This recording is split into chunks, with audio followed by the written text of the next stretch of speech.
Bom dia, pessoal. Obrigado por aguardarem. Sejam bem-vindos à teleconferência da Direcional, agora para a discussão dos resultados do terceiro trimestre. Para os que não me conhecem, meu nome é Paulo Souza, eu sou RI aqui na Direcional, e comigo aqui estão Ricardo Ribeiro, o nosso CEO, Henrique Paim, CFO, e o André, do time de RI. Lembrando, esse evento é exclusivo para analistas e investidores, ele está sendo gravado e todos os participantes estarão apenas ouvindo agora durante a apresentação, e no final a gente vai abrir para o Q&A. E aí aquela dinâmica de sempre, né? Aí no Zoom você clica no Raise Your Hand e a gente vai fazendo a gestão aqui da fila conforme a ordem de chegada de pergunta. Esse evento também está sendo transmitido simultaneamente pelo YouTube. Basta acessar o nosso site de RI, lá tem disponível um link. Pode ser assistido por lá também. E, por último, antes de prosseguir, vale lembrar que eventuais declarações que possam ser feitas durante essa teleconferência, relativas às perspectivas de negócios, projeções e metas operacionais e financeiras, constituem-se em crenças e premissas da administração, bem como em informações atualmente disponíveis. Considerações futuras não são garantias de desempenho, e os investidores devem compreender que condições econômicas gerais, condições da indústria e outros fatores operacionais podem afetar o desempenho futuro da Direcional, e podem conduzir a resultados diferentes daqueles expressos em tais considerações. Agora eu gostaria então de passar a palavra para o Ricardo, que inicia a apresentação. Por favor, Ricardo. Bom dia a todos. Prazer enorme, gente, estar aqui com vocês mais uma vez para dividir um pouco dos nossos resultados agora referentes ao terceiro trimestre de 2021. Bom, esse foi mais um trimestre onde a gente tem conseguido demonstrar aí a consistência da nossa operação. A gente está aqui na empresa, toda a equipe, bastante satisfeito com os resultados que foram entregues num momento onde diversos desafios têm nos sido impostos. Nós temos efetivamente conseguido navegar de forma aí bastante sólida, bastante resiliente e, portanto, a gente está realmente bastante satisfeito com o resultado que a gente tem conseguido entregar nesse cenário não tão suave, não tão simples, não tão óbvio, que a nossa economia, nosso país e o mundo como um todo tem atravessado nesse período de quase que redução dos casos de Covid, pós-Covid. Bom, eu queria começar falando aqui com vocês, na página 3 da nossa apresentação, os principais destaques da nossa operação, e eu vou passar por alguns destaques que estão contidos nessa página, mas eu acho que é muito importante também ressaltar alguns aspectos da nossa operação, das nossas atitudes, das nossas mudanças que foram implementadas na gestão da empresa e que certamente têm trazido resultados que agora estão bem mais nítidos na nossa DRE. Bom, primeiro destaque, que eu acho que é fundamental, que eu queria passar aqui com vocês, a gente tem sido bastante questionado, ou um dos principais temas que tem estado aí em voga no mercado atualmente é a questão dos aumentos de custos que ocorreram, principalmente ao longo dos últimos meses. Daqui em diante, ou mais recentemente, nós não temos visto mais tanto problema do aumento de custo. É algo que tem afetado toda a nossa economia e o nosso setor de forma bastante expressiva, mas eu gostaria aqui de dizer que estamos mantendo uma margem bruta bastante sólida, muito em linha com o que a gente teve no passado, com o que a gente tem, de certa forma, passado aqui para vocês nos nossos calls de divulgação do resultado. E eu acho que nesse cenário, mesmo com essa margem bruta super resiliente nossa, é fundamental passar uma mensagem para todo o mercado da relevância que tem tido na nossa operação o ganho de alavancagem operacional, tá? A diluição de uma série de despesas que nós temos em função do aumento da nossa receita tem permitido que nós entreguemos margens líquidas crescentes e lucro líquido crescente. Então, apenas a título aqui de exemplo, a receita líquida da Direcional cresceu 21%, quando nós comparamos o terceiro trimestre de 2021 com o terceiro trimestre de 2020. E o lucro líquido nesse mesmo período cresceu 65%. A nossa receita líquida cresceu 7% com relação ao trimestre passado. o lucro líquido cresceu 16%. Então, gente, eu acho que essa mensagem de olhar todas as linhas do balanço da empresa e não apenas a linha de margem bruta, eu acho que é muito, muito relevante nesse momento, porque uma parte importante, né, desses aumentos de custo tem sido, vamos dizer, offsetada aqui na direcional pela alavancagem operacional, pelo ganho de alavancagem operacional que a gente tem tido. E que a gente acredita que vai continuar de forma importante quando a gente olha para frente. Isso fica bem nítido pelo nosso REF, né, que é um REF bastante expressivo. A gente terminou o terceiro trimestre com mais de 800 milhões de receita de exercício futuro, que vai, né, ser reconhecida à medida que as nossas obras avançarem, e com uma margem REF de 39%, que demonstra a solidez da nossa operação. Bom, nós fechamos esse terceiro trimestre com o maior volume de lançamentos da nossa história no segmento de incorporação imobiliária. Também foi o maior volume de vendas da história da empresa. Foi o maior ROE dos últimos 8 anos. Nesse trimestre passou de 16%. Foi o maior lucro líquido da empresa dos últimos 7 anos. A margem bruta extremamente sólida, em 36%.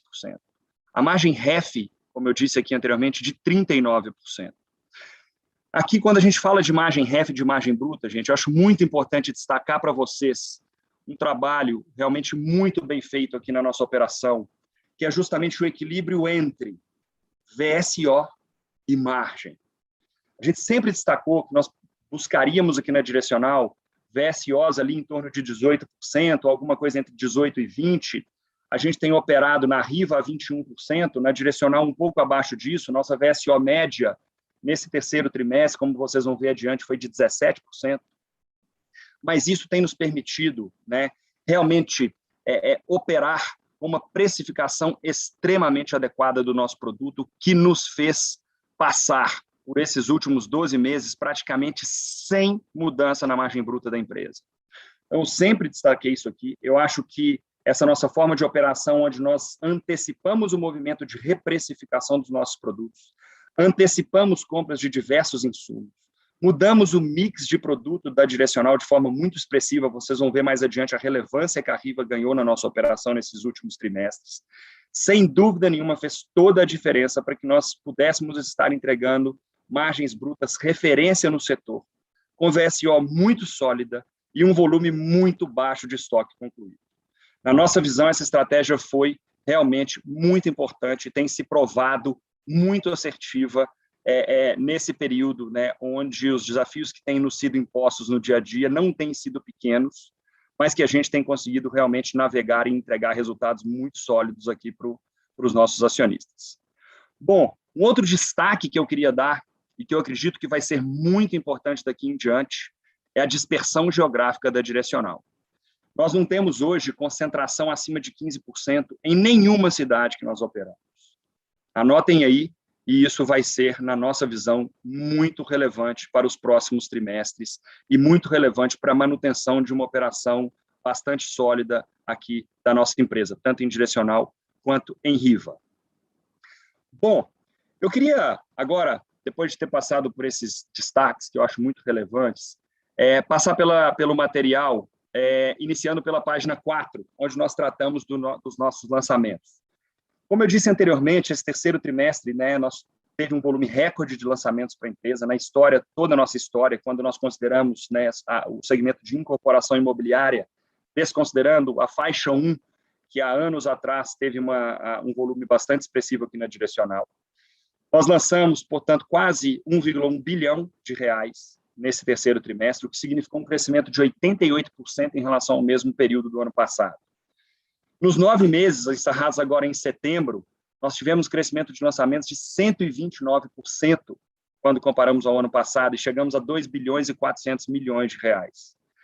Analisando agora o gráfico à direita da página, quando nós fazemos análise dos lançamentos dos últimos 12 meses aqui na empresa, nós superamos a marca de 3 bilhões de reais, crescendo 78% quando nós comparamos ao ano fechado de 2020.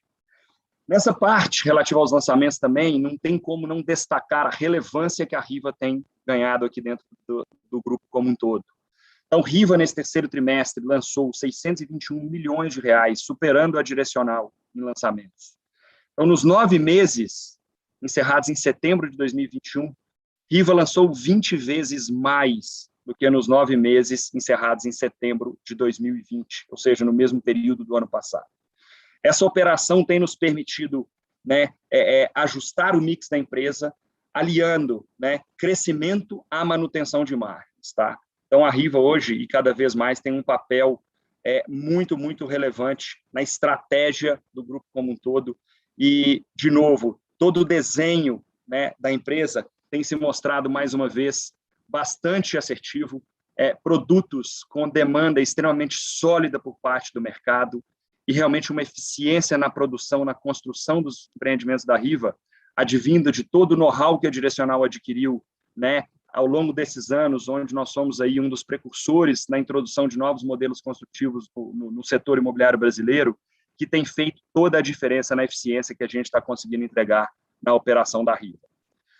Bom, passando para a página 5, tratando das nossas vendas líquidas, nesse trimestre nós chegamos a 643 milhões de reais em vendas líquidas, crescendo 40% em relação ao terceiro TRI de 2020 e crescendo 5% em relação ao segundo trimestre desse ano de 2021. Nos 9 primeiros meses, nós ultrapassamos 1 bilhão e 800 milhões de reais e crescemos 53% em relação ao mesmo período do ano passado.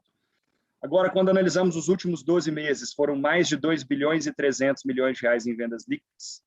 E, de novo, eu queria destacar aqui o crescimento super expressivo de Riva, o ganho de representatividade dela, mas eu vou tratar desse assunto mais especificamente 2 slides à frente, onde a Riva, nós vamos dar um zoom na operação da Riva, tá?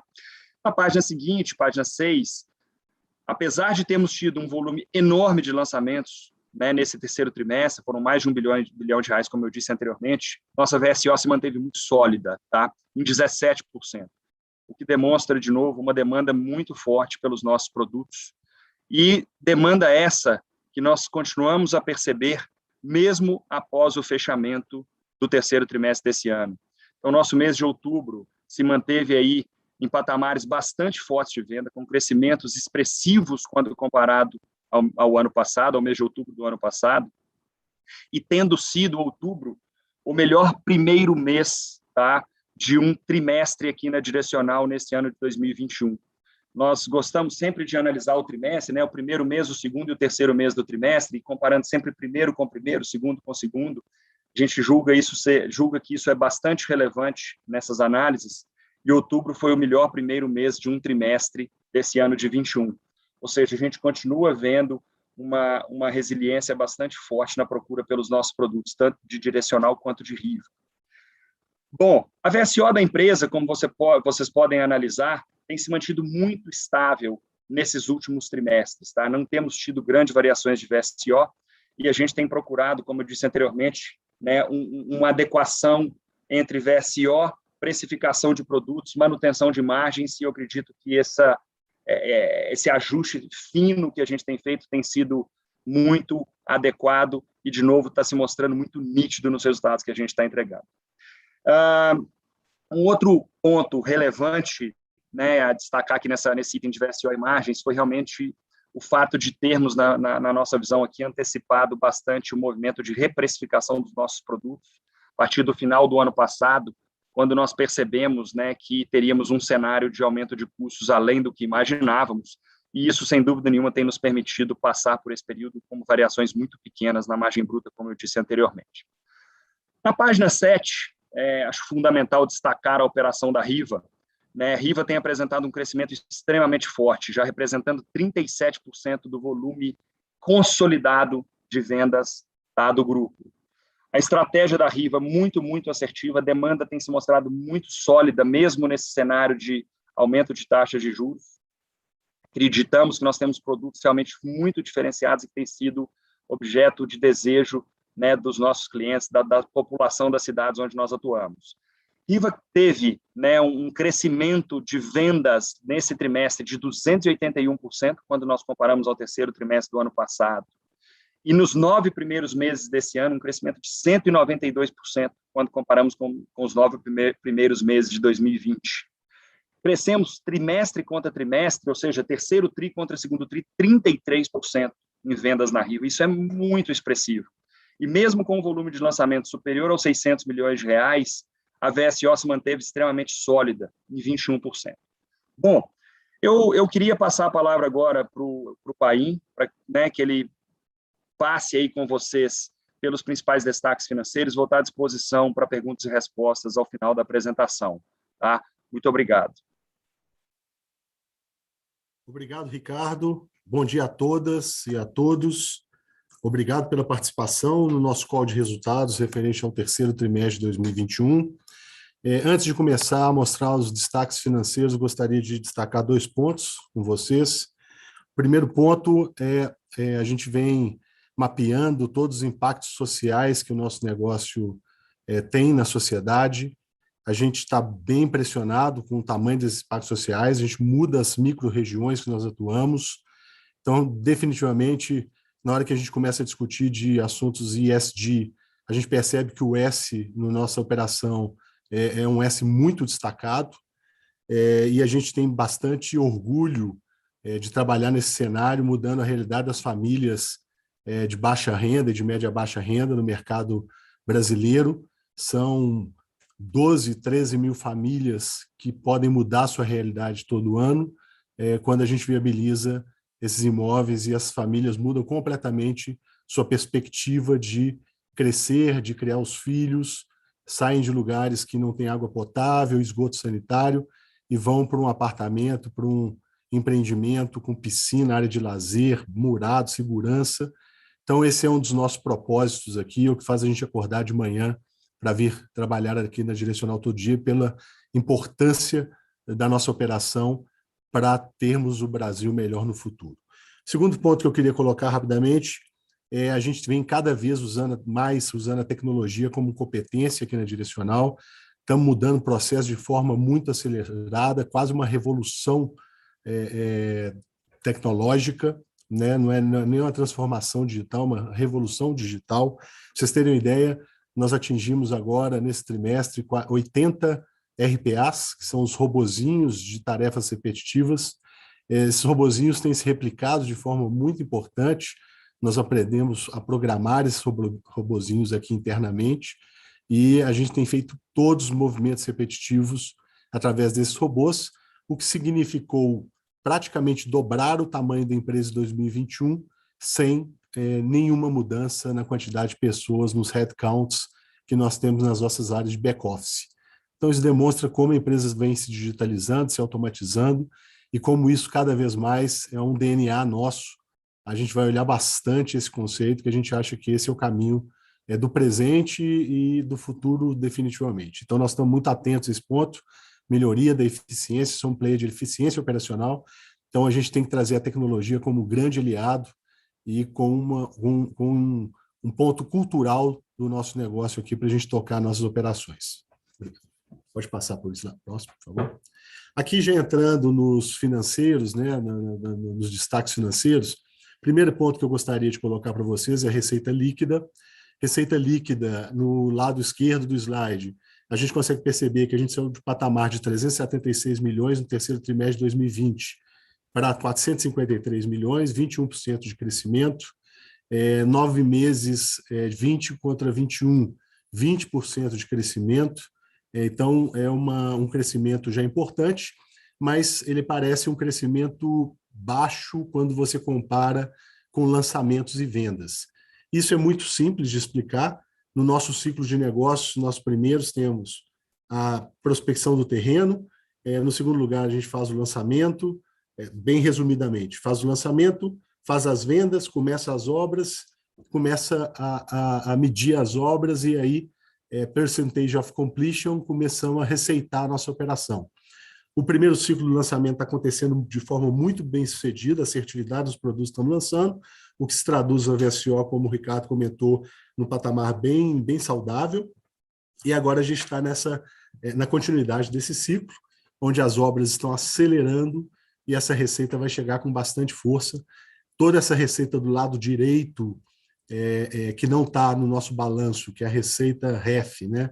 Receita de exercícios futuros, ela vai se acumulando e a gente vai começar a medir e vai começar essa receita REF começa a se transbordar para a receita líquida, e a gente vê uma margem também bruta sobre a nossa receita REF muito saudável, o que significa a continuidade do nosso trend de margens brutas bem superiores às margens brutas que a gente tem visto no mercado, que é fruto único e exclusivamente de uma gestão ativa de negócios, que não vai deixar a peteca cair, vai resolver os problemas, e um método construtivo e uma especialização no método construtivo que talvez poucas empresas no mundo conseguem construir um metro quadrado por menos de $400 o metro quadrado. Então, a gente realmente é um player que,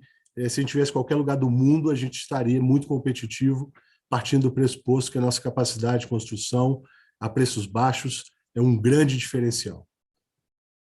Página 10, por favor.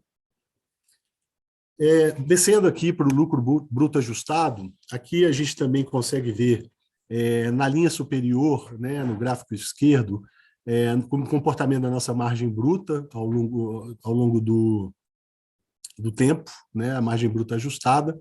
A gente teve aqui um pico de 38% no segundo trimestre, a gente bateu 36%. A gente vem falando com o mercado que nossas viabilidades, a gente acaba aprovando o hurdle de margem bruta em 34%, então não nos surpreenderia ter uma perpetuidade de margem bruta mais próxima de 34% do que de 36%. Então, isso significa que a gente pode sofrer um pouquinho mais de margem bruta com todos os impactos de insumos que aconteceram, mas que a gente já começa a perceber algum arrefecimento, por exemplo, na indústria de aço, onde a normalidade do lead time já começou a virar uma realidade. A gente começa a ter uma possibilidade de voltar a ter um just-in-time com aço. Chegou, no pior da crise, chegou a ter 90 dias para entregar, e isso foi a razão da gente ter montado um estoque importante de aço, porque é melhor ter capital de giro alocado no aço do que interromper um ciclo de obra, que pode ser muito mais penoso para a companhia. Então, a gente fez essa antecipação de compra, mas agora a gente percebe que as coisas estão começando a voltar a uma certa normalidade, e esse estoque vai reduzir ao longo do tempo, nós vamos convertê-lo em dinheiro muito em breve. E a gente percebe que nos 9 primeiros meses de 2021, um crescimento importante, 26% do lucro bruto ajustado, atingindo 472 milhões, né? E a margem dos 9 meses acumulada, 36,6%, quase 37%.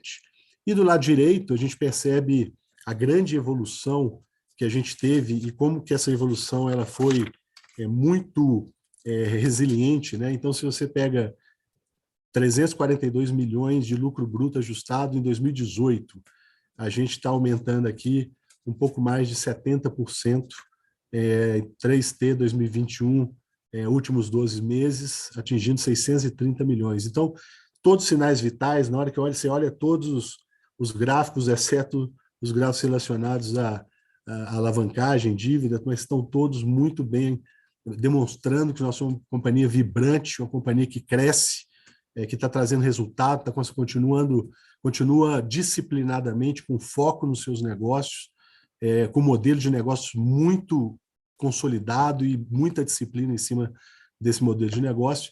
E isso vem se refletindo em todos esses dados que a gente já vem mostrando para vocês há bastante tempo aqui, e a trajetória continua sendo muito positiva, e nós estamos animados com 2022, apesar dos riscos que, obviamente, estão mapeados, e a gente tem que ficar muito atento, relacionados à inflação, taxa de juros, cenário político. Então, são pontos que podem, na margem, gerar alguma dificuldade em 2022, ou por conta de affordability, ou por conta de renda da nossa família cliente. Então, mas a gente está com muito dedo no pulso do negócio, e a gente está bem animado para 2022, porque tudo que a gente precisa está dentro de casa, está pronto, e talvez haja até uma oportunidade de ganho de market share, tendo em vista que muitas empresas de menor porte não conseguiram ou não estão conseguindo sobreviver a uma crise tão difícil como essa. E as empresas de maior porte, com estrutura de capital muito equilibrada, muito conservadoras, talvez elas vão poder mergulhar no Oceano Azul, porque vai sobrar mais mercado. E no rouba-monte a gente vai conseguir entrar mais fundo aí no Casa Verde e Amarela e também no SBPE. Próximo slide, por favor.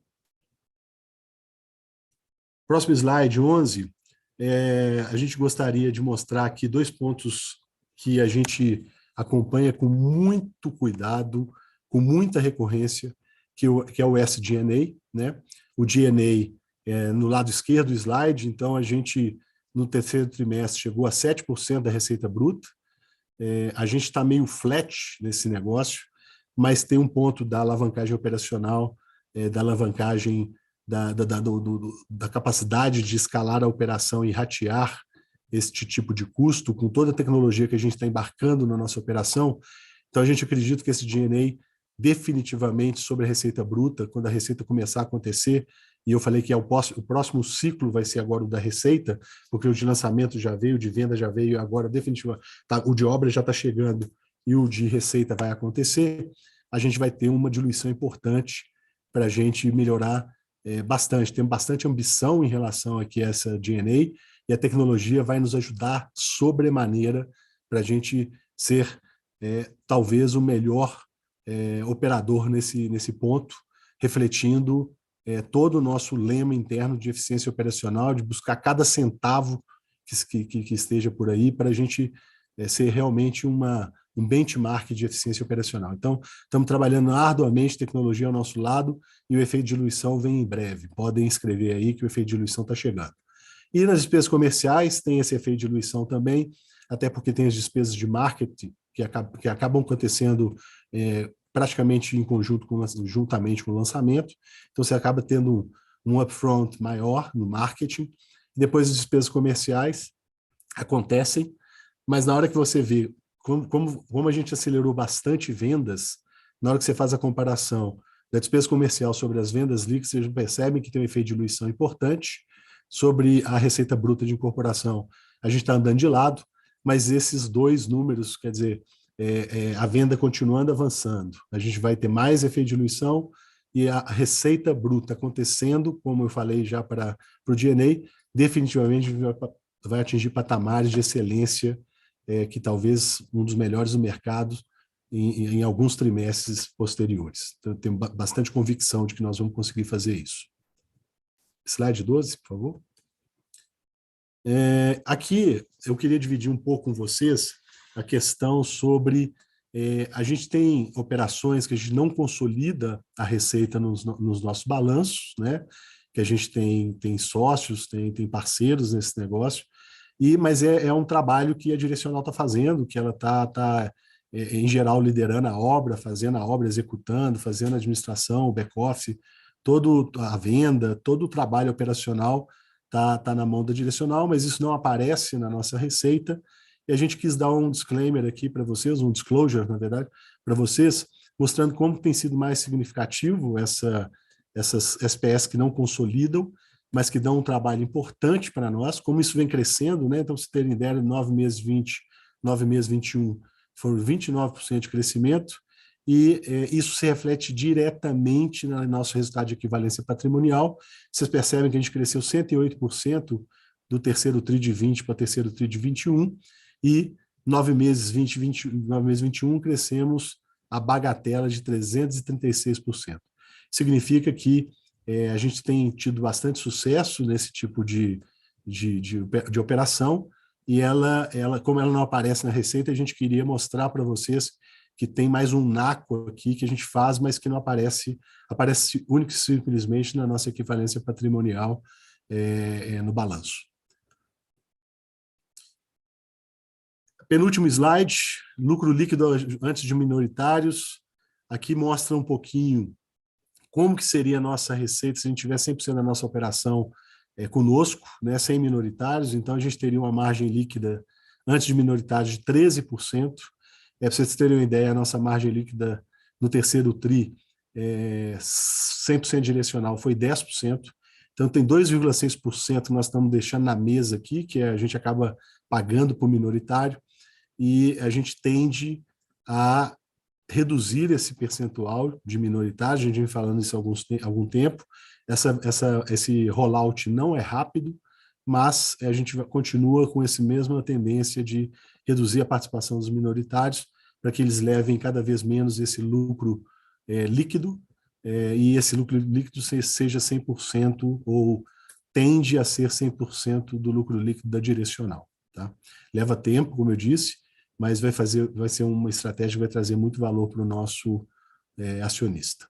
E nos últimos 9 meses de 2021, 100% direcional, a gente está crescendo aqui, comparativamente a 9 meses de 2020, 59% do nosso lucro líquido, mais uma vez mostrando um crescimento aqui realmente de empresas que, às vezes, startups, empresas de pequeno porte, que às vezes tem até a base baixa, no nosso caso a base é alta, e a gente ainda está crescendo nesses múltiplos extremamente agressivos e, por incrível que pareça, de uma forma conservadora, sem colocar a operação em risco, sem correr, sem estar borderline de riscos de crédito. Nosso jeito é conservador. E agora, no último slide, eu vou mostrar um pouco disso para vocês. Na verdade, esse é o penúltimo. Aqui nesse penúltimo slide, vou mostrar no lado direito a estrutura de capital da direcional, né? Toda decisão nossa vai ser partindo do pressuposto que nós vamos nos manter conservadores ao longo do tempo.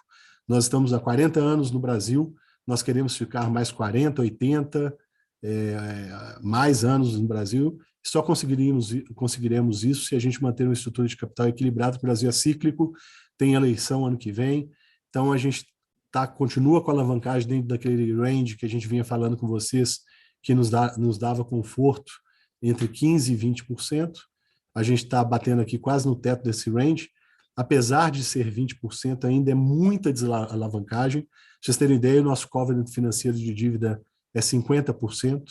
Então, a gente está menos da metade do que o nosso covenant financeiro de dívida permitiria, mas, mesmo assim, a gente quer continuar tendo esse buffer de segurança, porque a gente acha que isso é muito saudável para nossas reações estratégicas, poder comprar um estoque e usar caixa, poder comprar algum terreno oportunístico que surja, poder comprar alguma operação de algum cliente, algum concorrente nosso que está dando água. Então, isso é muito importante para nós. A gente tem feito isso bastante. E do lado esquerdo, o EBITDA. Esse é um indicador que a gente não olha muito no mundo da incorporação, mas a gente quis mostrar para vocês, para mostrar o comportamento do EBITDA. Ele acaba mostrando aqui, também reforçando como nossa eficiência operacional está rodando bem. A gente chegou na marca histórica de 22,2 no trimestre, que foi a melhor margem EBITDA da história de 40 anos da direcional. Então, muito reflexo aqui do trabalho de todo esse time que vem trabalhando arduamente para que a gente conseguisse mostrar sinais vitais tão positivos do nosso negócio. E agora sim, por último, dividir com vocês do lado esquerdo o cronograma da dívida. Nossa dívida, 87% da dívida total está no longo prazo, apenas 13% está no curto prazo. A gente tem caixa hoje para pagar 4 anos, um pouco mais de 4 anos do nosso endividamento. Então, a gente está bem confortável em relação ao liability management que a gente fez. Concluímos uma emissão de 100 milhões no dia 21 de outubro. O desembolso dessa emissão aconteceu no mesmo dia que o Paulo Guedes tinha perdido os 4 secretários. A bolsa caiu 4% naquele dia e a gente conseguiu fazer um market time e liquidar esse negócio no dia e não tivemos nenhum problema. E tem mais 100 milhões reforçando o caixa. É um ato subsequente aqui no nosso balanço. E o mercado de capitais é extremamente aberto para nós. A dívida basicamente bancada por debêntures com investidores institucionais, CRI com institucionais e pessoas físicas, e a cada emissão que a gente faz, uma demanda maior, uma compressão maior de preço, uma velocidade maior na venda, porque o cliente está se conhecendo e tendo mais tranquilidade, e a gente é um emissor recorrente. Então, isso dá bastante conforto para a gente poder operar o futuro e poder aproveitar oportunidades que certamente aparecerão ao longo de 2022, e nós vamos estar com tudo pronto para aproveitar essas oportunidades. Obrigado. estamos disponíveis aqui para perguntas e respostas.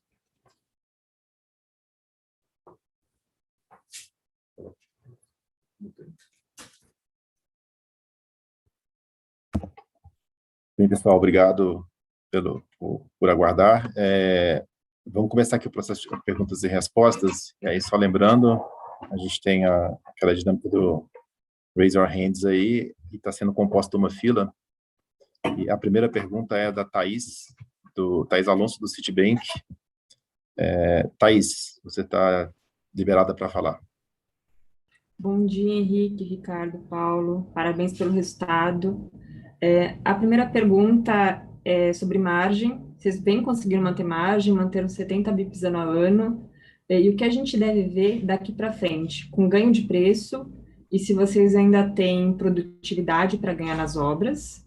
E a segunda pergunta é sobre a SBPE. A Caixa já mencionou que até o final do ano ela deve manter as taxas do programa, mas que para o ano que vem ainda está incerto. O que vocês esperam de impacto nas obras da Riva de vocês? Abraços.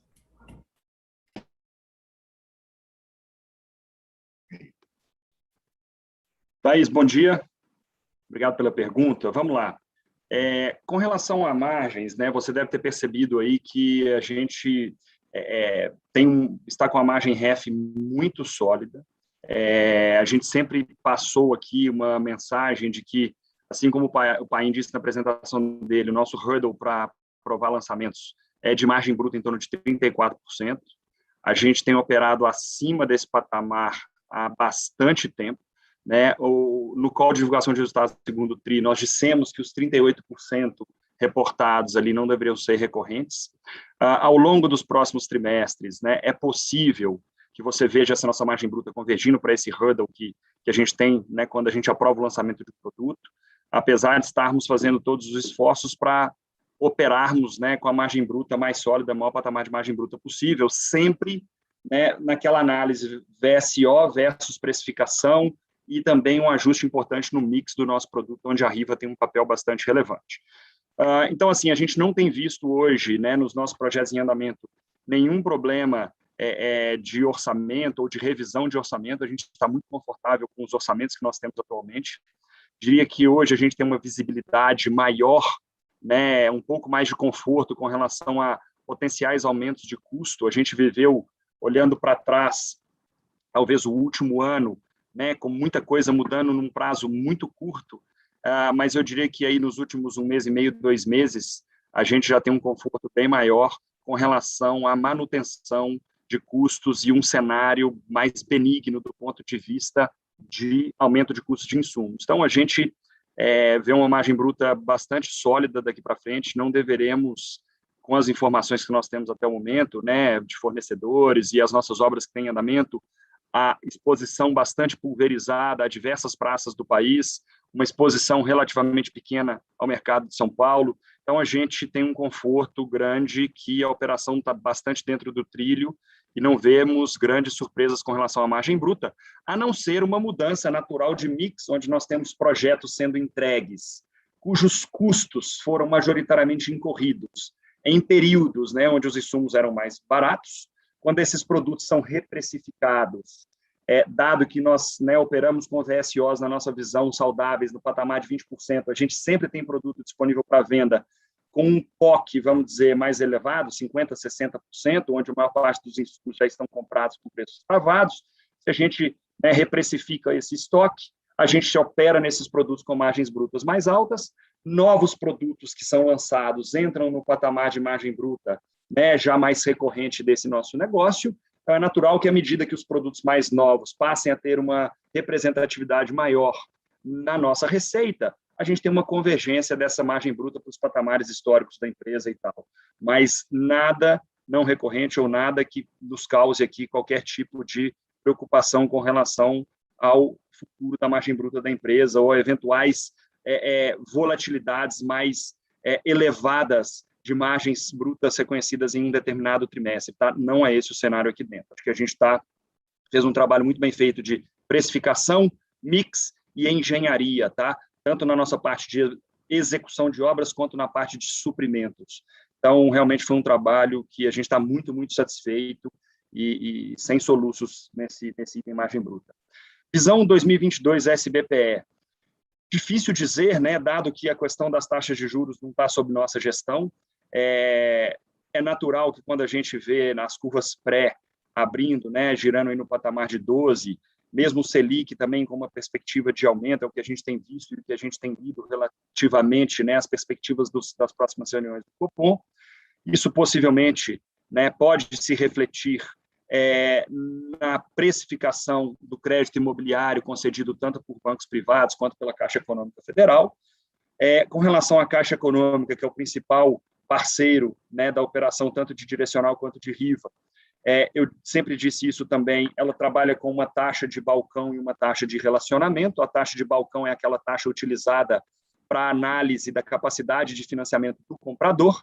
Se esse incremento de taxa vier na taxa de relacionamento, absolutamente nenhum impacto no affordability do produto RIVA. Tá? Qualquer impacto no affordability do produto RIVA viria em um eventual incremento da taxa de balcão. Então, nós temos que ver onde pode eventualmente vir esse ajuste, né, de taxa de custo de SPE pela Caixa, para a gente ver realmente o impacto. Porém, acho que o grande ponto que está difícil de se mensurar nesse momento e que é claro que quando taxas de juros sobem, o mercado endereçável de clientes potenciais diminui, porque a renda necessária para a compra de um produto ela cresce, mas efetivamente qual vai ser o tamanho da oferta desse tipo de produto. Tá? Eu acho que o fato de nós estarmos pulverizados e operando em mercados um pouco menos óbvios acaba sendo um ponto muito positivo na operação da Riva. Então, nesse momento, a gente tem um conforto muito grande na operação, estamos com os projetos integralmente, né, do pipeline do ano que vem mantidos, a gente tem percebido uma VSO muito sólida no mercado de Riva, e aqui a gente, né, vai realmente adequar o volume de lançamentos de Riva ao que a gente vai estar vendo de demanda. Nosso objetivo aqui não é construir estoque, mas também não é operar com VSOs extremamente altas nem extremamente baixas. Esse patamar em torno de 20 é muito saudável. A gente tem visto uma demanda muito forte, crédito, nesse momento, não tem interferido na velocidade de vendas dos produtos Riva, que até tem tido uma reprecificação para a nova realidade de custo do setor, onde o impacto tem sido pequeno na demanda. Então, acho que aqui é bem positivo o que a gente tem percebido e a gente tem trabalhado sem nenhum ajuste na operação de Riva para 22. Podemos ir atualizando vocês à medida que, né, eventuais mudanças ocorrerem, mas eu acho que a oferta desse produto nessas praças que a gente atua é muito restrita e um eventual aumento de taxa de juros, eu acredito que vai fazer com que clientes que atualmente estão comprando produtos de R$500 mil, R$600 mil, na prática eles vão migrar e vão ser potenciais clientes Riva comprando produtos de R$350, R$400 mil, R$300 mil.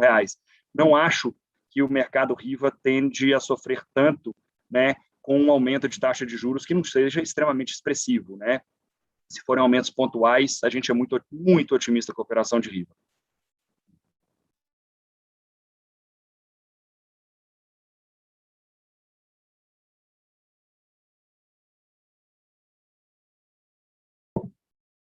Oi, Thaís, obrigado. Você quer complementar alguma coisa?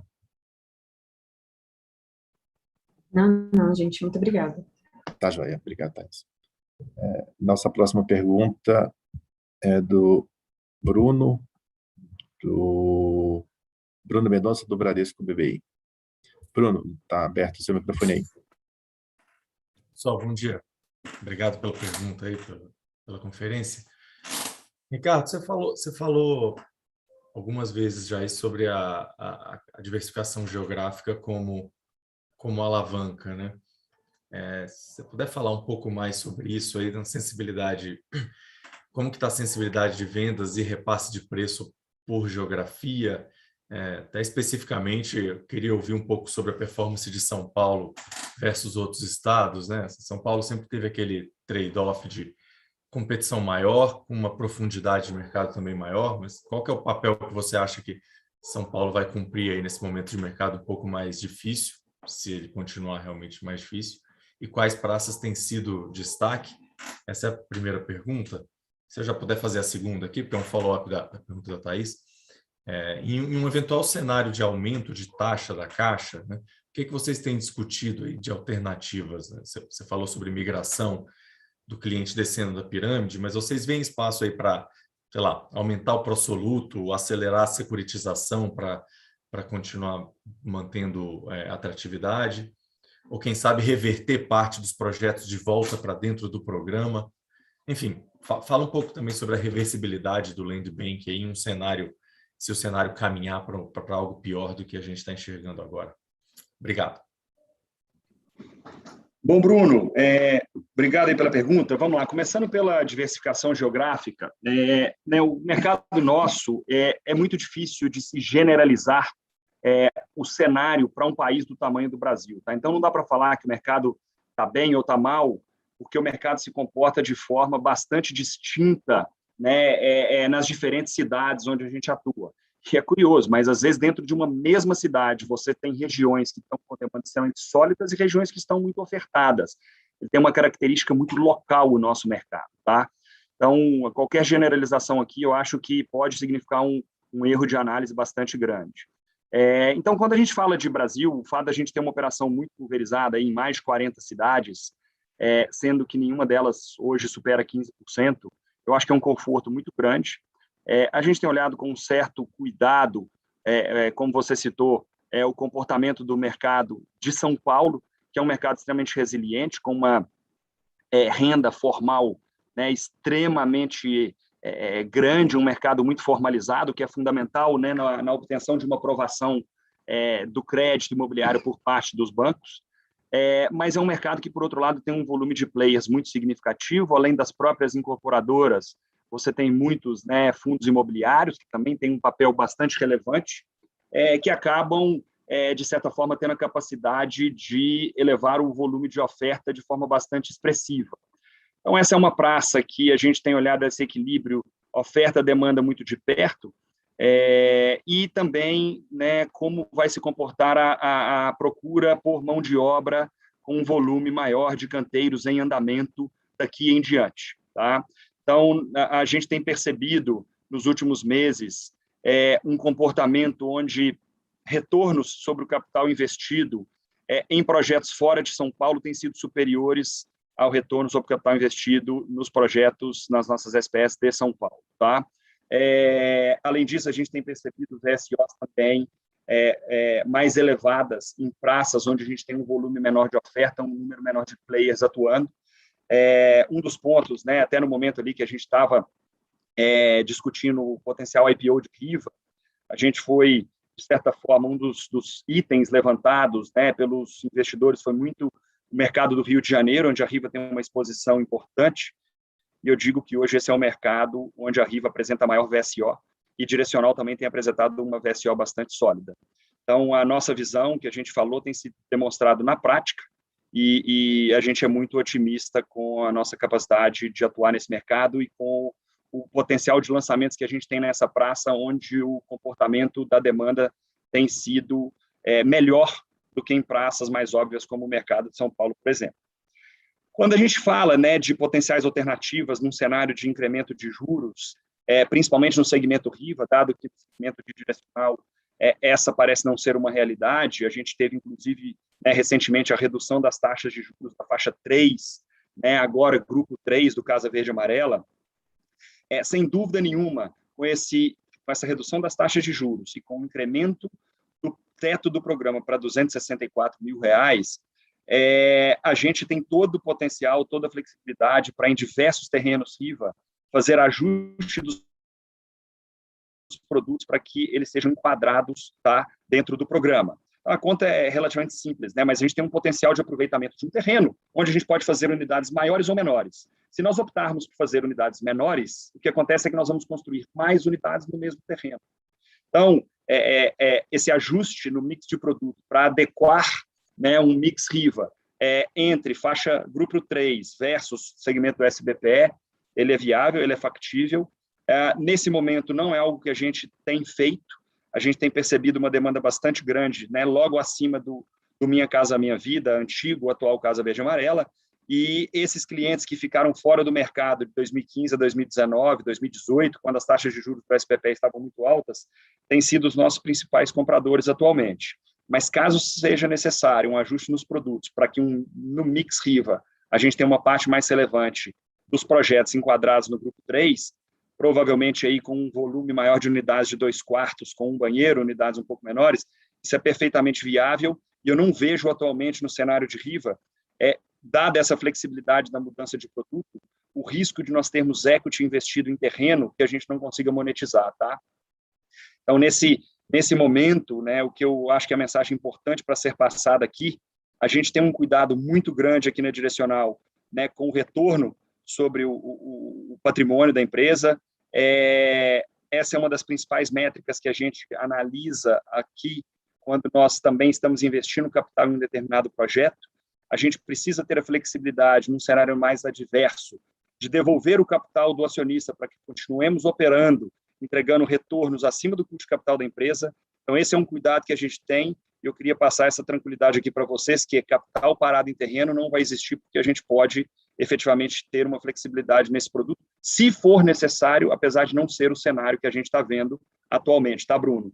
Então, esse ajuste, devolve mais capital para o acionista, investe mais, isso aqui está muito na nossa mão, é uma prioridade na empresa, esse é o caminho que a gente tem, né, visto nos últimos trimestres de Direcional, uma das maiores pagadoras de dividendo aí, né, de dividend yield do setor e da própria Bolsa. Então, a gente tem devolvido capital para o acionista quando ele não tem, né, perspectiva de ser bem remunerado na nossa operação, e essa é uma prioridade aqui dentro, tá? Então, se for necessário devolver capital, nós vamos devolver, não é o cenário que a gente está trabalhando, porque esse capital está sendo alocado com retornos muito satisfatórios. Você tem visto o nosso ROE aí crescendo tri após tri, batendo 16% agora no terceiro tri, mas, né, nesse cenário adverso que você traçou, são perspectivas, possibilidades que a gente sempre tem aqui na mão para que a gente continue gerando valor para o acionista nosso.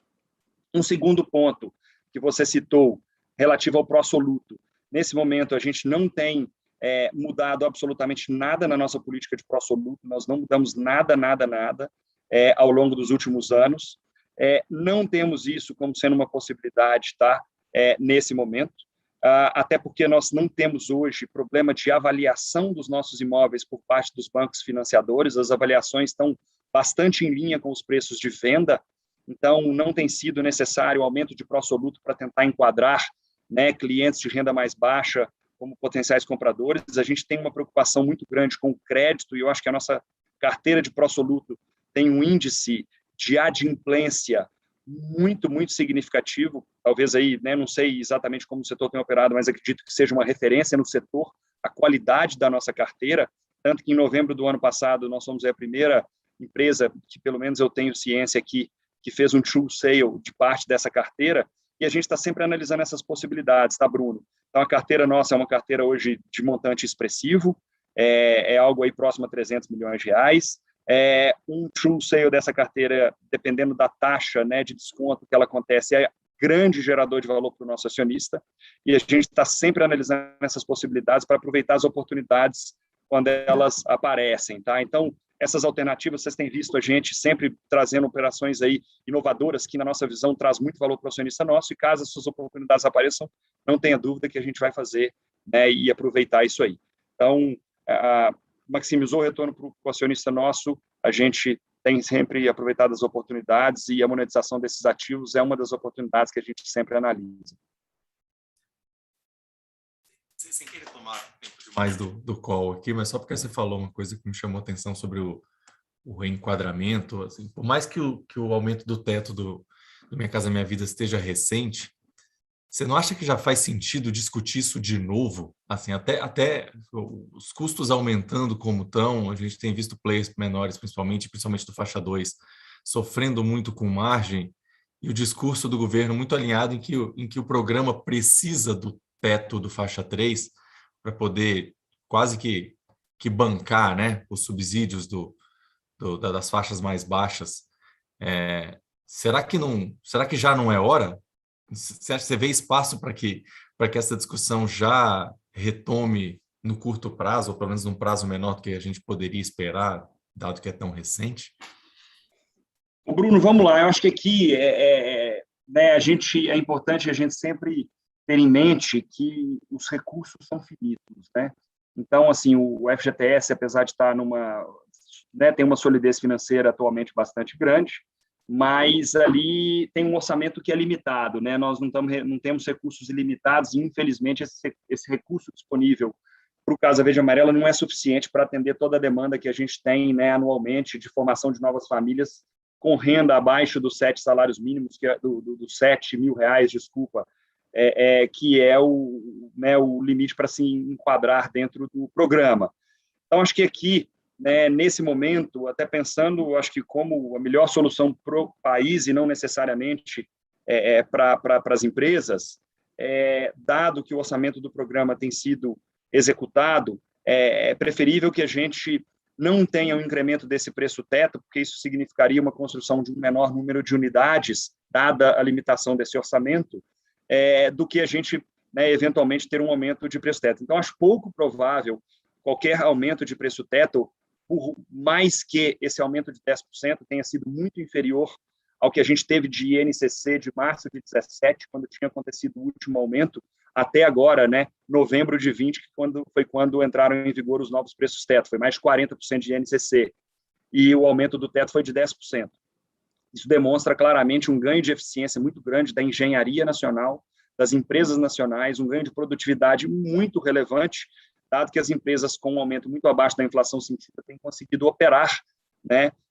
Mas eu acho que é pouco provável um aumento de teto, e eu acho que não é saudável, dado essa limitação do orçamento. Por outro lado, eu acho que o desafio que nós temos hoje, né, quando falamos do setor e dessas famílias que são atendidas no programa, é que a renda das famílias, infelizmente, não subiu na mesma proporção que subiram os custos de obra. Então, eu acredito que o incremento nos preços de venda tem sido superior ao aumento de renda da família brasileira, que além do próprio, né, da própria despesa, do próprio gasto com a aquisição de um imóvel, está sendo consumida pelo combustível, pelo gás de cozinha, pela energia, por uma série de outros custos, né, outras despesas que também subiram em proporções muito altas. Infelizmente, a gente está vivendo um cenário de deterioração da capacidade de compra da população. Isso, né, é uma situação que a gente está vivendo, mas que a gente não gostaria. Infelizmente, é a realidade, difícil a gente mudar. E, na minha visão, o foco para a faixa 2, né, para que essas famílias que estão perdendo a capacidade de comprar um imóvel, não deveria se dar necessariamente pelo aumento do preço-teto, mas pela um eventual ganho de affordability, que poderia vir pelo aumento do subsídio, que poderia vir por um ajuste das faixas de renda que têm acesso às taxas de juros mais baixas dentro do programa Casa Verde e Amarela, no caso, R$ 2.000, R$ 2.600, R$ 3.000 e R$ 4.000, que são os gatilhos para que a taxa de juros mude. Então, se você ajusta essa faixa, você permite que famílias que anteriormente tinham uma taxa de juros mais alta, por exemplo, aquelas que ganham R$ 3.001, essas famílias, se essa faixa de 3.000, onde os juros têm um aumento, se subisse para 3.300, 3.400, você daria ganho de capacidade de compra para famílias que hoje estão fora do programa, por exemplo. Então, acho que soluções de ganho de affordability seriam mais inteligentes e melhores num momento como esse do que o aumento do preço-teto, tá, Bruno? Essa é a minha visão. Agora, se vai ser possível ou não, é difícil a gente dizer. A gente tem que ver como vai se comportar o consumo de subsídio dentro do programa, que muito nitidamente está migrando para as faixas de renda mais alta, para os preços mais altos. Então, é importante ver qual vai ser o comportamento e ver qual vai ser a decisão do Ministério, né, do Desenvolvimento Regional, que hoje é o responsável por essas políticas. Mas minha opinião pessoal é que uma mudança ali seria talvez mais relevante para o programa do que um novo aumento de teto. Tá bom. Beleza, discussão longa para ter aqui, mas obrigado. Obrigado, Bruno. Nossa próxima pergunta é do Gustavo Cambaúva, do BTG. Cambaúva, seu microfone está liberado aí. Oi, pessoal. Bom dia. Eu queria fazer uma pergunta, até pegando um gancho de um comentário até do Paim sobre a estrutura de capital ali na apresentação. É mais entender o seguinte, né? Vocês vêm num ritmo aí de crescimento bem grande, né? E eu imagino, enfim, até por isso a geração de caixa ela não está tão forte como ela vinha em anos anteriores, né? E aí, uma vez que vocês já estão chegando, vamos dizer assim, no teto do que vocês querem, né, de alavancagem, por conservadorismo mesmo, esse 20% aí parece ser o teto, eu queria entender um pouco, né, como é que vocês estão olhando, vamos dizer, esse crescimento para frente e as formas, vamos dizer assim, de financiar esse crescimento. A ideia vamos dizer assim, reduzir reduzir talvez o lançamento, ou reduzir pagamento de dividendo, ou talvez vender mais carteira de recebível, enfim. A dúvida é, dado que essa geração de caixa está um pouco mais fraca, né, vamos dizer, vocês seguem crescendo bastante, como ajustar isso na estrutura de capital? Obrigado. Obrigado pela pergunta, Cambaúva. Só um minutinho. Vamos lá. Primeira coisa, comentei com vocês aí que realmente estrutura de capital para nós é prioridade número 1, só a partir do momento que nós temos estrutura de capital que a gente faz qualquer coisa. Que a gente faz crescimento, que a gente faz pagamento de dividendo, que a gente faz qualquer coisa. Aqui tem 2 pontos que eu acho que são super relevantes. O primeiro ponto nós tivemos que fazer um estoque, só para te dar um exemplo, tá? A indústria de aço, ela entregava com 6 dias. A indústria de aço, no pior da crise, quando os preços estavam aumentando quase que exponencialmente, a indústria de aço gastou 90 dias para entregar produtos. A partir do momento que esse lead time de 90 dias começou a acontecer, começou a gerar uma insegurança grande na gente se a gente teria produto para continuar tocando as obras, porque o pior que poderia acontecer é ter uma ruptura na obra, né? Se eu tiver que desmobilizar a obra porque está faltando aço, sem aço eu não subo parede, eu não faço industrialização da construção, quer dizer, eu paro a obra e aí o tamanho do prejuízo, quando isso acontece, ele é muito danoso. Então a gente optou por gastar mais caixa. Então na hora que você olha, se a gente não tivesse feito esse sprint de compra de aço, principalmente o aço, teve alguns materiais também com menos proporção, a gente, este ano, provavelmente não estaria queimando caixa. Tá? Então, tem um efeito aqui de ter acelerado compras, a gente está com um estoque de aço muito além do que é necessário quando a cadeia de suprimentos está normalizada, e esta geração, esse caixa que está alocado no estoque, ele vai performar e vai voltar esse dinheiro aí nos próximos 2, 3 trimestres, e amenizando aí essa questão da queima de caixa. Outro ponto que a gente tem trabalhado bastante é o seguinte: os nossos ativos, a gente não tem amor aos ativos aqui, né? A gente, como o Ricardo comentou, se tem uma oportunidade, tem demanda de fundos imobiliários para comprar uma nova carteira de pró-soluto, vai ser analisada. A primeira operação do ano passado, final do ano passado, foi muito bem sucedida. A gente teve um contato diretamente com os fundos e os fundos compraram. No final, a gente aumentou o valor, dobrou o valor que a gente poderia ver. Então, tem uma liquidez importante na nossa carteira de pró-soluto. E a gente sempre discutiu, né? Quando vocês olham para a nossa carteira de pró-soluto, vocês podem até olhar e falar assim, isso aqui é um mal necessário. Então, a partir do momento que eu consigo monetizar isso, fortalecendo a geração de caixa, né? Porque é um true sale, estou vendendo um ativo para um terceiro. Isso, eu tendo sucesso nessa recorrência, a gente permite com que a alavancagem não venha, que a gente possa, inclusive, voltar para uma alavancagem mais próxima de 15, por exemplo, e que, dependendo do tamanho da operação que a gente conseguir fazer, se o preço fizer sentido, que a gente continue no nosso crescimento de RIVA. Mais uma vez, nossa operação em si, ela é muito pouco necessário. A gente, mais uma vez, né, drivers estratégicos, compra de terreno com permuta sem colocar caixa. Só coloca caixa depois que vende e recebe. E aí o proprietário do terreno está junto conosco na alegria e na tristeza. Com cláusulas resolutivas e sem fiança bancária. Então, não é um capital de giro. Então, se quiser ficar livre, fica livre daquele contrato. A gente tem repasse na planta. 100% na direcional, 70% na RIVA. Estamos repassando bem para caramba. RIVA, que era um paradigma que a gente fala assim, esse cliente, média baixa renda, vai ter restrição para repassar na planta? Esquece. Repassando bem para caramba na planta. Então, está tudo ótimo. O cliente tem um puta benefício de parar de ser o preço ser reajustado pelo INCC, e a gente vem conseguindo aqui fazer as coisas para que a margem bruta não escorregue. E no terceiro, não menos importante, construção industrializada, vertical, forma de alumínio, parede de concreto. Então, ou seja, um ciclo rápido de construção para que a gente possa pocar rápido. Então, lançando muito, vendendo rápido, obra industrializada com ciclo mais curto, né? Tudo isso dentro do basket. Nossa operação ela é tradicionalmente geradora de caixa. Então, tudo isso junto, a nossa capacidade de monetizar ativos que para nós talvez não estejam tão bem, não estejam rendendo alguma coisa tão bem no nosso balanço. E a gente trazer esse caixa para dentro, a gente tende a continuar pouco alavancado e continuar nosso trend de crescimento sem mudança na nossa estrutura de pagamento de dividendo. Ou seja, continuando pagando bons dividendos. Mais uma vez, se todo esse cenário a gente continuar mantendo essa nossa capacidade de monetizar os ativos e tal, tudo continua como já foi, né? A gente hoje vai voltar um pouquinho a alavancagem para baixo, ou se sobrar ainda mais um dinheiro, talvez continuar nosso pagamento de dividendos aí mais forte como a gente vem fazendo. Tá bom. Obrigado, bom dia. Obrigado, Cambada. Bom dia. Bem, nossa próxima pergunta vem do Alex Ferraz, do Itaú. Alex, está liberado aí para perguntar.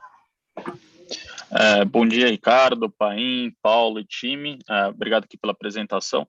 Eu tenho uma pergunta, né? E acho que assim já foi debatido bastante essa questão das revisões Casa Verde e Amarela, né? Principalmente ali no faixa 3, que teve aumento do preço teto e também uma redução ali da taxa, mas também a gente teve outras mudanças aqui relacionadas à regionalização, né?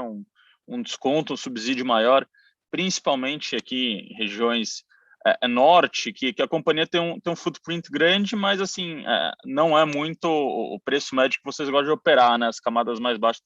Mas queria entender se com essa revisão até aqui do subsídio maior, a companhia poderia até voltar aqui, olhar um pouquinho mais esses grupos mais baixos aqui do Casa Verde e Amarelo, ou de fato assim não enquadra aqui no Land Bank ou na margem que vocês estão guiando? Vamos lá, Alex. Até complementando aqui, gente, o último comentário do Paim do Cambaúva, para ilustrar para vocês, tá? Quando nós pegamos o volume de materiais que nós temos hoje comprado e comparamos no fechamento de outubro com o que a gente no fechamento de dezembro, por 84 milhões de reais, tá? Que subiu esse número. Então, naturalmente, isso significou um consumo de caixa, mas um consumo de caixa muito bem aplicado, que está se refletindo nas margens brutas que a gente está entregando hoje. É natural que com a normalização dos ciclos, né, de fornecimento desses insumos, a gente volte a operar com um patamar de estoques mais baixo, e esse volume de compras que nós antecipamos significa uma geração de caixa futura, né? Porque nós já temos o insumo, nós vamos construir e receber o pagamento pela obra executada. Então, foi basicamente um deslocamento no tempo desse montante atualmente de 84 milhões de reais. Além disso, nós encurtamos o prazo de pagamento de alguns dos nossos fornecedores, que a gente pagava com prazos mais longos, e a gente reduziu o prazo de pagamento para obter desconto na compra desses insumos, que significou mais alguma coisa em torno de 23 milhões de reais, tá?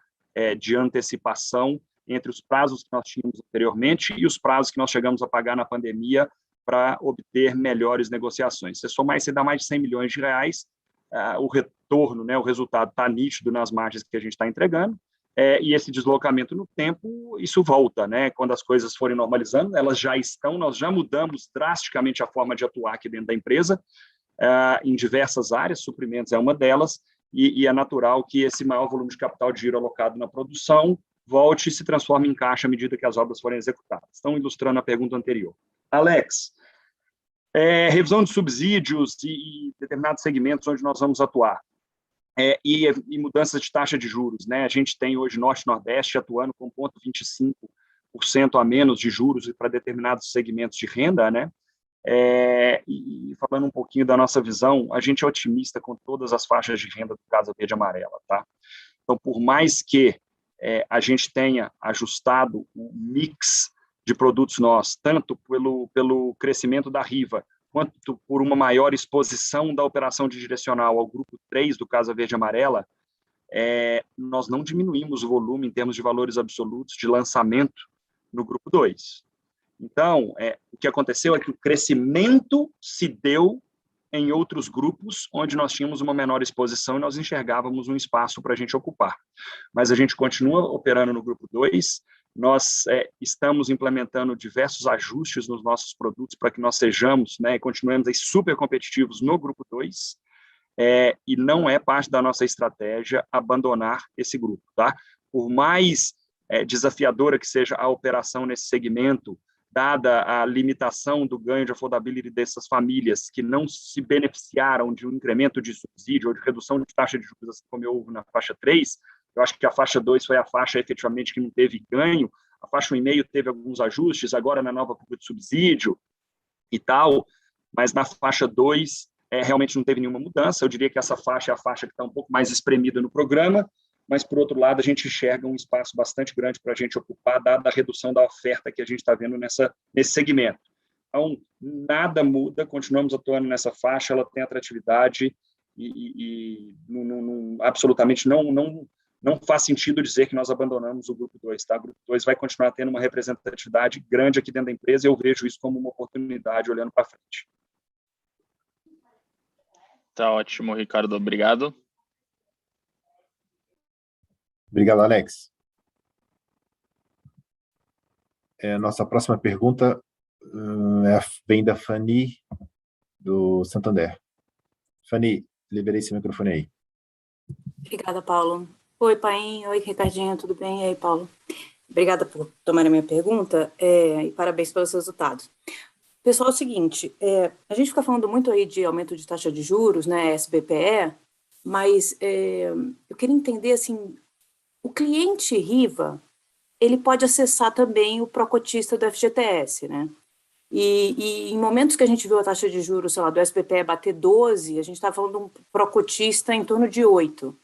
Eu queria entender qual é o percentual desse cliente, assim, de que usa, né, o FGTS como fonte de financiamento, e se essa linha de funding poderia ser um fator aí mitigante para um potencial aumento, que eu acho que vai acontecer, né, ainda maior aí da taxa de juros do SBPE.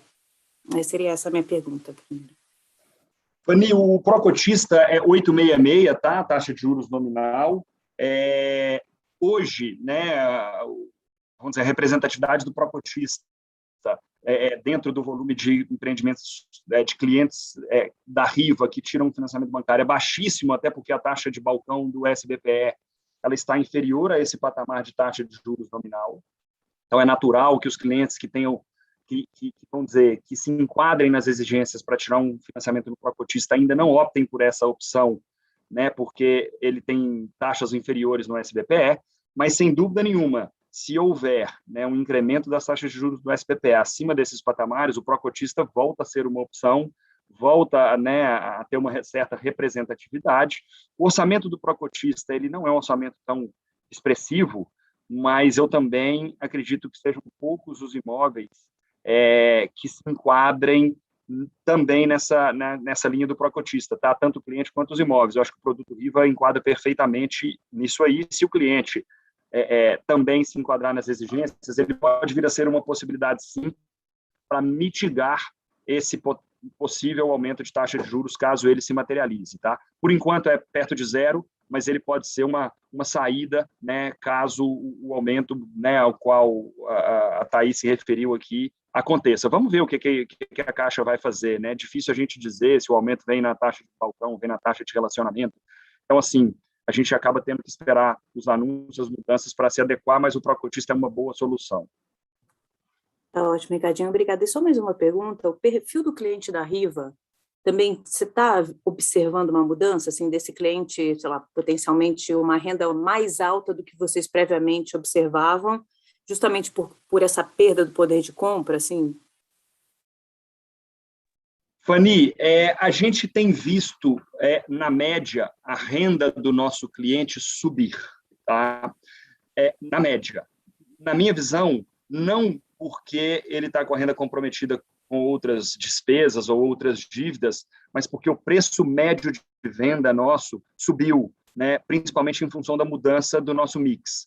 Mas quando nós consideramos um mesmo produto, tá, eu diria que a renda subiu só nos casos onde o preço de venda subiu. Para um mesmo preço de venda, eu diria que eu não tenho percebido clientes com renda mais alta comprando. Tentando traduzir isso aqui para você em números, o que você disse seria uma realidade se nós percebêssemos um comprometimento da renda do comprador com a parcela do financiamento abaixo do teto dos 30%. Ou seja, aquele cliente tem uma renda mais alta, ele já tem parte da dívida comprometida com outras obrigações e ele só estaria disposto a ter 20% da renda comprometida com o pagamento da parcela. Isso não é algo que a gente tem percebido no mercado. A gente tem percebido que os clientes continuam entrando, continuam comprando com o maior comprometimento de renda possível aprovado pelo banco, tá? Então, eu não acho que para um mesmo produto e mesmo preço, a gente esteja vendo um aumento da renda do comprador e, portanto, um menor comprometimento da renda com a prestação do financiamento. O cliente opta por comprar um produto, às vezes, maior, um andar maior, uma vista melhor, um sol nascente, e ele compromete o máximo que ele pode da renda dele. Então, ainda não é um cenário que a gente possa dizer que existe um menor comprometimento da renda com a prestação e, portanto, uma renda mais alta de clientes comprando um mesmo produto, né, que um cliente de renda mais baixa comprava anteriormente. Foi claro? Respondi a pergunta sua? Não, foi super claro, era mais entender mesmo se estava acontecendo um downtrade, assim, porque pode ser uma oportunidade também para vocês, né, apesar do cenário macro pior, cara, é isso, começa a baixar Fani, até o padrão. momento, tanto no Casa Verde Amarela quanto no segmento do SBPE, dado que o principal, né, player com o qual a gente opera na Riva é a Caixa, não houve mudança na taxa de balcão e não houve mudança na taxa de juros do Casa Verde Amarela, tá? Então, a mudança da renda do cliente, o aumento da renda média do cliente, nosso comprador, tem se dado muito mais pela mudança de mix do que por uma perda de affordability decorrente de aumento de taxa de juros, que exigiria uma renda mais alta do nosso comprador. Vamos ver se isso acontece para frente, mas, por enquanto, ainda não é o cenário que a gente está vendo, não. Tá ótimo, Ricardinho. Obrigada, viu? Fani, só um complemento aqui, uma coisa que a gente tem percebido também, que é uma mudança de comportamento, são os produtos da Riva, que não tem interesse social envolvido, a gente vendendo com pagamento do apartamento até a entrega. Então, o cliente está com dinheiro no bolso, ele está querendo investir num apartamento, e aí ele divide de 10 parcelas, 15, 18 parcelas, casado com a entrega das chaves, com a Bitse, e tem cada vez mais escalado essa característica de cliente, que ele paga integralmente o apartamento antes das chaves, numa carteira própria nossa. Isso é uma carteira que performa muito bem, né? O cara acaba tendo todo o interesse de estar sempre adimplente, porque a parcela é relativamente alta vis-à-vis o preço do apartamento, e na Riva a gente tem percebido bastante esse tipo de evento. Interessante, pai. Em qual o percentual, mais ou menos, dos clientes que estão fazendo isso? Isso. Fani, a gente pode levantar com detalhe para você, mas hoje a gente tem estimado uns 20% dos clientes Riva que não estamos falando aqui dos produtos que têm HIS, HMP, que tem algum tipo de interesse social, né? Tem que ser os produtos SBPE, Plain Vanilla, que a gente possa vender para qualquer tipo de público, mas foi muito próximo a zero no passado recente e agora já está batendo 20%. Interessante. Tá ótimo. Obrigada. Fani, estamos falando bastante aqui, mas são informações interessantes, são informações legais. Seguinte, também uma outra coisa que a gente tem percebido, dada essa expectativa de continuidade de aumento do Selic, com uma consequente, né, aumento da taxa de juros do SBPE, a gente tem também percebido, de certa forma, uma antecipação da decisão de compra, tá? Por parte de clientes, dado que nos produtos, tanto Riva quanto Direcional, a gente sempre oferece em todos eles a possibilidade do repasse na planta, essa é uma premissa, a gente contrata o financiamento da produção com bancos que têm essa opção, né? Então, o cliente já consegue travar as taxas de juros no momento da compra, e eu acho que essa é uma grande vantagem que nós temos oferecido para o nosso cliente, é a certeza que ele vai ter o crédito e também a possibilidade de travar as taxas de juros no momento anterior a um potencial aumento que tem sido, aí, de certa forma, noticiado, né, na mídia. Então, acho que esse é um outro ponto bastante positivo do que a gente tem oferecido para o nosso cliente, e é por isso que eu acredito que a gente esteja vendo uma resiliência também muito grande na nossa demanda, tá? Então, é o que eu falei, o mês de outubro com demanda muito forte, muito sólida, um mês que realmente tem sinalizado impacto baixíssimo. A gente não tem visto redução da demanda, pelo contrário, né? Foi o melhor primeiro mês de um trimestre que a gente teve esse ano. Então, outubro, né, vindo muito bem, novembro também performando bem no início de mês. Então, acho que esses diferenciais acabam sendo coisas únicas que nós oferecemos para o nosso cliente Riva, por exemplo, e muito poucas empresas dão essa opção. Então, o cliente fica preocupado, o INCC, né, tem sido alto, tá bom, meu saldo devedor vai subir, chega lá no fim da obra, se taxa de juros sobe, pode ser que eu não consiga pagar o imóvel. Então, a possibilidade dele repassar e ter a certeza que ele comprou o imóvel e tirou o financiamento, acho que é um benefício enorme que a gente oferece para o cliente nosso, e isso tem se traduzido nessa demanda bastante forte, né, que a gente tem visto pelos nossos produtos e esse crescimento que a gente tem visto de vendas nos últimos trimestres. Beleza. Excelente, pessoal. Muito obrigada, viu?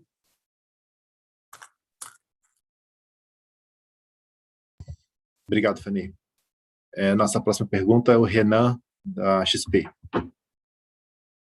Renan, microfone liberado. Oi, bom dia, pessoal. Obrigado pela pergunta. Uma pergunta aqui mais relacionada à parte da dinâmica de concorrência, né? Vocês têm ganhado bastante market share nos últimos trimestres e agora com essas revisões do programa, né, assim, muito desse market share que a gente viu vocês ganhando, e as empresas mais dominantes aqui, né, do segmento, uma questão de pressão de custos e muita gente acabou engavetando o projeto e, enfim, não conseguindo viabilizar alguns projetos e reduzir a concorrência, né? Com essas revisões do programa, vocês veem a possibilidade desses incorporadores menores retornarem para o mercado, aumentando a concorrência, ou vocês acham que essa consolidação veio para ficar e não chega a ser suficiente para eles que eles ganhem força e voltem aí com um volume um pouco mais relevante? Obrigado. Renan, vamos lá. Essa é uma pergunta, né, simples, isso aqui né, muito com base no nosso feeling e do que a gente vê no dia a dia, né, nas praças que a gente atua, e também, obviamente, do volume de contratações de unidades totais dentro do programa, que é um dado público, né, e qual foi o share das empresas que divulgam dados públicos aí em relação a esse total contratado. Então, por esse dado, fica bem claro que a gente tem, sim, né, tido ganho de market share. Eu acho que tanto o período de pandemia, onde a venda foi um desafio, né, e eu acredito que empresas mais estruturadas acabaram se saindo melhor por poderem oferecer, né, a possibilidade da venda toda online, análise de crédito e tal, ter uma equipe própria de vendas. Então, acho que isso acabou, de certa forma, a pandemia teve um impacto bem menor nessas empresas que tinham uma estrutura mais desenvolvida de vendas.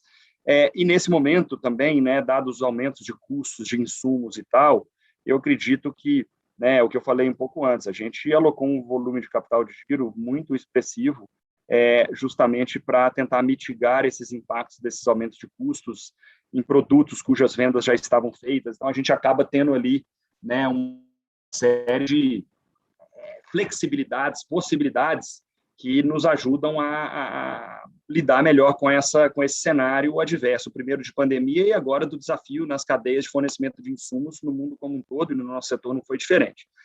Então, a minha visão o setor está se profissionalizando. Não acho que seja uma questão de empresa maior ou empresa menor, é uma questão de empresas que operam com certo conservadorismo, com uma estrutura de capital mais sólida, que antecipam, né, movimentos e situações futuras de uma forma mais assertiva, que acabam passando melhor por esse cenário, por esse período. Então, acho que esse ganho de market share que houve foi algo natural. Minha expectativa, eu acredito que isso vai se manter, tá? Eu acho que quem está operando de forma mais profissionalizada realmente tem se diferenciado e os próprios compradores acabam optando, né, dado o fato de, em geral, comprarem os imóveis na planta, por esse tipo de empresa num cenário onde existe um pouco mais de incerteza. Então, acho que tem anos, né, que a gente tem percebido um ganho de market share da linha ali de apoio à produção do FGTS em relação ao carta de crédito individual. Isso, eu acho que é uma tendência, isso deve continuar e acredito que realmente deve ser algo que deve se manter olhando para frente, tá? Perfeito. Obrigado, gente. Obrigado, Renan. E nossa Próxima pergunta é do Marcelo Mota, do JP Morgan. Marcelo, está liberado o microfone. Opa, valeu, Paulo. Bom dia, pessoal. Duas perguntas também. Primeiro, sobre questão de receitamento. Enfim, vocês comentaram aí no release, se não me engano, o segundo ou terceiro tri já falando, né, que vocês estão vendendo bastante unidade próxima do lançamento, que tem pouco POC, né, então acaba aí impactando um pouco o reconhecimento de receita. Esperar, né, a pergunta é se a gente poderia ver esse reconhecimento de receita acelerando já quarto tri, ou vocês acham que é mais para a primeira metade do ano que vem? E sobre outubro, enfim, o Ricardinho comentou que está muito bom, né, o melhor primeiro mês de um trimestre de 21, mas imagino que o quarto tri acaba sendo sazonalmente sempre um pouco mais forte, né, então não sei se vocês podem falar um pouco ano contra ano, se tem alguma outra métrica aí para a gente entender quão forte esse outubro tá. E são essas perguntas. Obrigado, gente. Bom, vamos lá, Mota. Com relação a receitamento, o Paim também deu um destaque grande aqui na apresentação dele, onde ele demonstrou para vocês aquelas SPS, onde nós não consolidamos no nosso balanço pelos critérios de governança, né, e, consequentemente, como a gente reflete isso na nossa contabilidade, e o receitamento dessas SPS que entram via equivalência patrimonial, vocês perceberam que ele tem crescido de forma bastante expressiva, tá? Então, quando a gente olha só o crescimento da nossa receita bruta, muitas vezes isso não reflete o crescimento todo da nossa operação, que quando a gente acrescenta essa questão das SPS que entram via equivalência, fica mais nítido que esse crescimento, né, da nossa operação é superior ao que se percebe fazendo análise somente de receita bruta. A gente deve continuar, tá, percebendo um crescimento, sim, do nível de receitamento, até pelo volume de REF que a gente tem hoje, pelo fato de, recorrentemente, ao longo dos últimos trimestres, nós estarmos vendendo mais do que nós estamos receitando. Então, as obras se iniciam, né, em geral, 6 meses após o início das vendas. Então, você tem um delay entre venda e receita. Então, eu acho que tri após tri, a gente deve esperar, sim, esse crescimento de receita. Curiosamente, Mota, quando a gente analisa o mês de outubro, eu tenho percebido, e agora início de novembro, uma demanda muito forte pelos produtos de direcional que estão bem próximos à conclusão das obras, tá? Então, isso tem sido muito nítido, outubro e novembro. Então, eu acredito que pelo fato do POC dessas vendas ser um POC mais elevado, possa já haver algum reflexo no nosso nível de receitamento, onde vendas têm se dado de produtos próximos à conclusão. Foi um efeito parecido com o que a gente notou no início da pandemia, onde os clientes queriam mudar rápido, então eles compravam produtos mais próximos à conclusão. Isso tem sido muito nítido em uma das praças que a gente atua, agora em outubro e novembro. Vamos dizer, o que eu posso falar aqui, né, é complicado eu dizer exatamente, generalizar eventuais comparações de trimestres de anos anteriores com trimestres desse ano. Apesar do quarto trimestre ser sazonalmente mais forte, o mês de dezembro ele acaba sendo um mês curto, né? Ele vai até ali próximo ao dia 20, então a gente realmente precisa começar um mês com uma força muito grande, porque os últimos 10 dias são mais lentos, né, do ponto de vista de demanda. Mas a gente, eu não queria generalizar aqui o mês de outubro para efetivamente o que poderia vir a ser o quarto tri, não dá para a gente fazer isso, tá? Mas a gente teve um outubro aí 20% superior ao primeiro mês do terceiro trimestre. Não significa que isso possa ser generalizado, porque esse trimestre, quarto, ele é bem mais curto do que o terceiro, então uma coisa não tem nada a ver com a outra, né? Tentar inferir números aqui, são simplesmente dados de mês a mês e não quero abrir números de quanto volume de venda, nada disso. É natural que a gente tenha um primeiro mês mais forte, a gente trabalha para isso e não dá para, de forma alguma, dizer ou tentar ver como vai ser o quarto tri, porque o mês de dezembro é um mês muito desafiador para a gente. Perfeito, muito obrigado, gente. Só tem um ponto adicional aqui, Mota, também, completando, um lado um pouco mais cheio do copo, que novembro é o mês do Black Friday, e a gente está com várias campanhas importantes no ar aí, então a nossa expectativa também é que novembro, em geral, nos últimos anos, novembro tem sido realmente um mês de grande destaque, Então, a gente espera continuar nessa tendência de novembro ser um mês super importante nos nossos 12 meses aqui na nossa operação e nas vendas. Então, tem bastante coisa acontecendo, bastante campanha de marketing, condições especiais do Black Friday já estão rolando, o mês inteiro está valendo, e isso, o novembro também parece que tem a expectativa de ser muito forte. Obrigado, pai. Por último, só um minuto.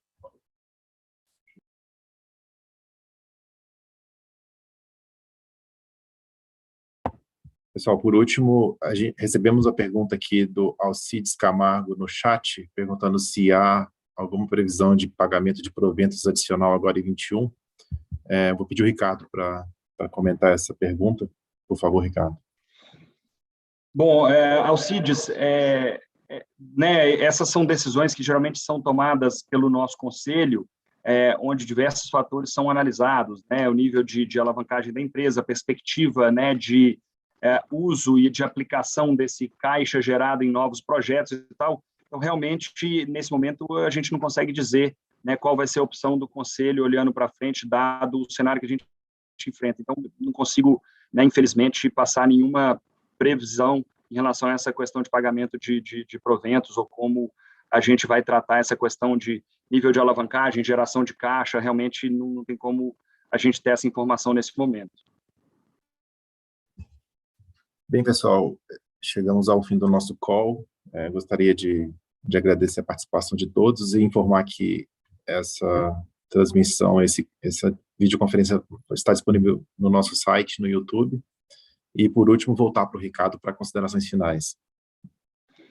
Bom, muito obrigado pela participação de todos. Realmente sempre muito rica essa discussão, principalmente no Q&A. Nosso time está sempre à disposição de vocês, né, de RI, caso haja eventuais dúvidas ao longo, né, dos próximos dias.